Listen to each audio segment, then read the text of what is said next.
that's on me, and I gotta play way better. I feel like I've been playing pretty shit as of late, so just gotta find a way to play better. Well, stop me if you've heard this before, but the Sharks lose in Dallas tonight. Honestly, the Sharks just started off playing the game really scared, and they didn't find their game until midway through the second period. It was a bad game from the start. Looked better in the middle, looked better towards halfway through the third, and then the wheels just fell off. There is no talking points tonight. There's going to be a lot of me bitching, unfortunately. But hopefully you agree with what I'm saying. Because if you didn't watch the game, you didn't miss too much. It's been the same story that we've been talking about this team. In their losses,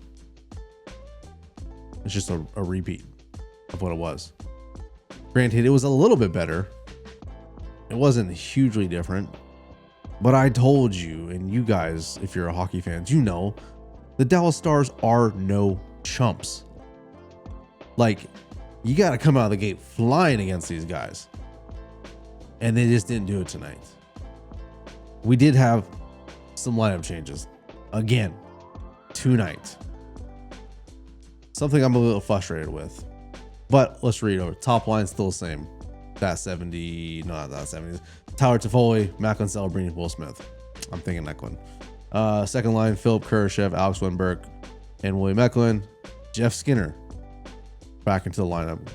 Happy to see it wasn't a long-term injury. I thought that injury of his was going to be an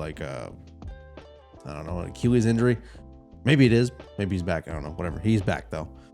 He was paired up with Ty Dellandrea and Collin Graf. That line actually had a really good game. Of all the lines tonight, that was the best line. And then the fourth line, we had Barca Goodrow, Zach Ozapchuk return to the lineup with Adam Gaudette. Adam Gaudette getting bumped down on the fourth line because Ryan Reeves is out. I guess he's sick or something. I don't know. Whatever. And then the defensive pairings. Dmitry Orlov, Timothy Liljegren, Mario Ferraro, John Klingberg, Sam Dickinson, and Nick Leddy. Okay, so I'm not going to beat the dead horse. All right. Our defense it's an issue. Would I say that's the talking point tonight? Not really.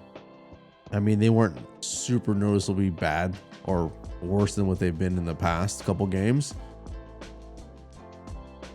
But for me, the talking point of this game really is how the Sharks started this game. They just did not come out ready to play. I think they were ready in the sense that, okay, we're ready to play a game. We're just not ready to play our game. They were playing scared from the get. They were being very cautious of what they were doing. Anytime they had the puck getting ready to either cross the neutral zone or the red line and get any kind of momentum going in, they would dump it down, or they would try to make a pass that just would not work. And they just were flat. I mean, they were outshot, I think 11-3 or something like that in the first period. And it was very evident if you're watching and paying attention to the game that these guys, there was nothing happening positive for the Sharks at all. I mean, like I said, the third line was probably the best line of the night. Collin Graf gets on the board, and I'm just frustrated.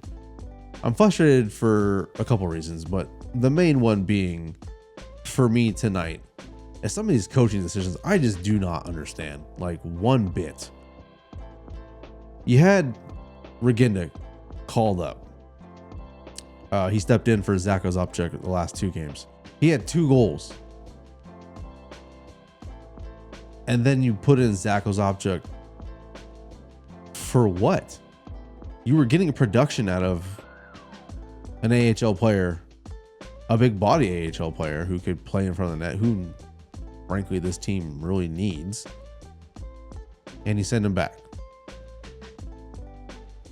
And then yeah, I don't want to keep harping on the play of Tyler Toffoli, but there was lineup changes throughout this game. If you were paying attention, you would have seen Tyler Toffoli either got injured at some point in the game and had to sit out a couple of shifts, or he was riding the pine. He only had like 14 minutes tonight, and granted, it's not too much of a difference, but there was some shifts that he was not set. He was out. I saw a lot of lineup changes tonight. At one point, it was Philip Kurashev, Macklin Celebrini, and William Eklund playing together. Tyler Toffoli, I think it was Wenberg and Will Smith were playing together. It was just odd. And I know, as a coach, you do things to shake the players up, get them going.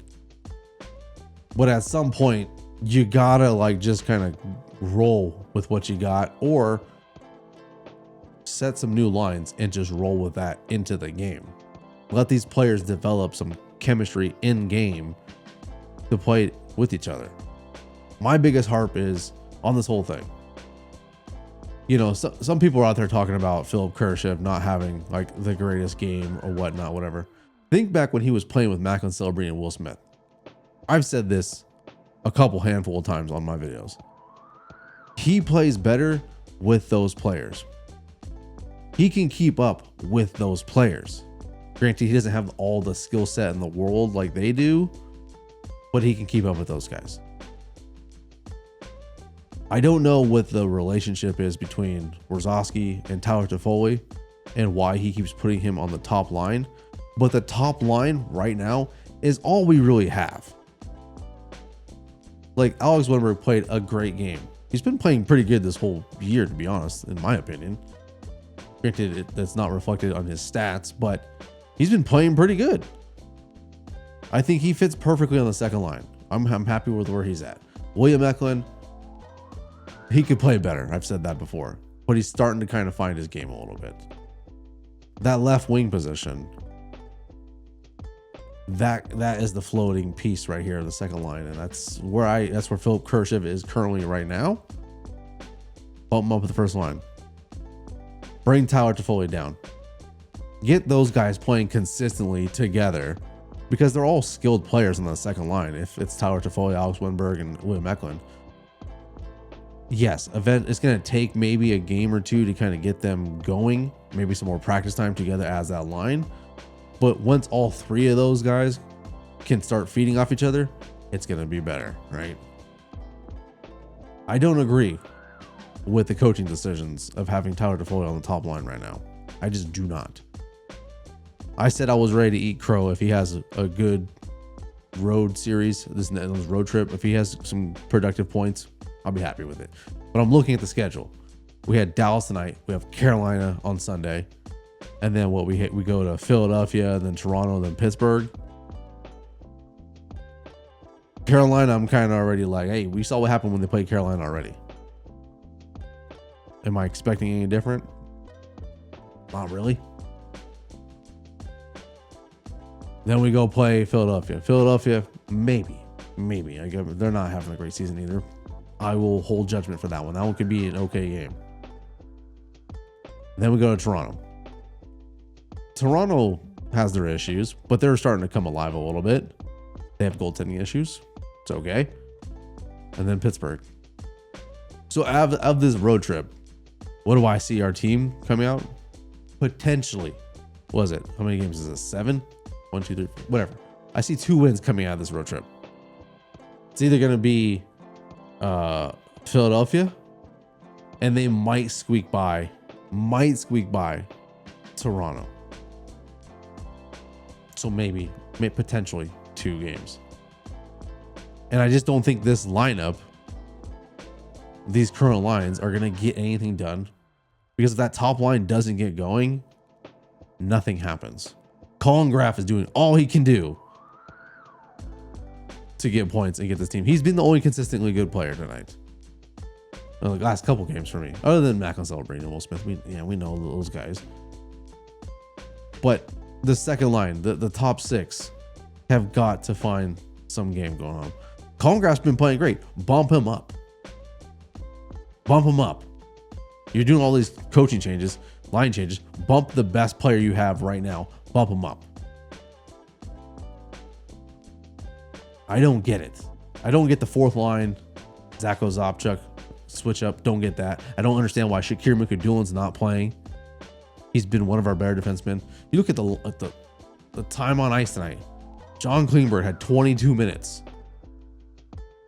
You're telling me our best defenseman is the most controversial player of this team right now by all our fan accounts? I don't get it. I do not get it. Nick Leddy in the lineup. I know the idea is to play veterans against a good team, but those veterans aren't doing you any good. Play your players that have potential to be really good players against really good teams. What's there to lose? You're not going to kill morale of the team. If we lose, we still lose. If we win, then those guys are riding high. The young players will ride high. Look what happens when Will Smith and Macklin Celebrini start riding high. They start scoring more goals. They start playing better. I just don't get these coaching decisions one bit. And I know I'm not alone on this. Askarov played pretty damn good tonight. Yeah, the one goal that went past him was the second goal of Sam Steele. Mario Ferraro could have had it, but he looked away at the wrong time. It's okay. Those things happen. I'm not mad at Mario for that. I don't know, man. I really do not know what these coaching decisions are all about. If you know what they're about, let me know down in the comments, because I don't agree with these at all. Yeah, Sharks lose to Dallas 4-1. It's a long road trip. I gave you my opinion already. It's gonna be rough. It's gonna be a rough week. I'm just gonna be honest. If they come out and surprise us in Carolina, I'll be back here and I'll be rah on the team as much as we can, as much as I can. But realistically, this is the reality right now. I really wish we could get some answers on why these coaching decisions are being made. I don't know if it's him or Mike Greer. They're having meetings and deciding who's coming up or not, but it's getting boring and frustrating really fast. Give me an answer, Mike. Give me an answer. Or coach. I don't know. If you guys are new to my channel, if you haven't done it already, you've seen it pop up a couple times. Hit the like button. Hit the subscribe button. Turn those bells on, because we're talking about the Sharks. And I have some fun content coming out. It's been taking me a minute to get this thing going a little bit, and I've had some work meetings. So there's some fun stuff coming out on the horizon that's just not Sharks related. So if you've been here because of my other content, don't worry. We're getting back to the scheduled program that I've had planned in my head and on that whiteboard for quite some time. Now that I got my office really dialed in, and I'm excited to share some stuff with you guys. So yeah, that's it. Like always, go Sharks. Stay safe. Have a good weekend. Peace out. I love you. I'll see you after the Hurricanes game with maybe some good news.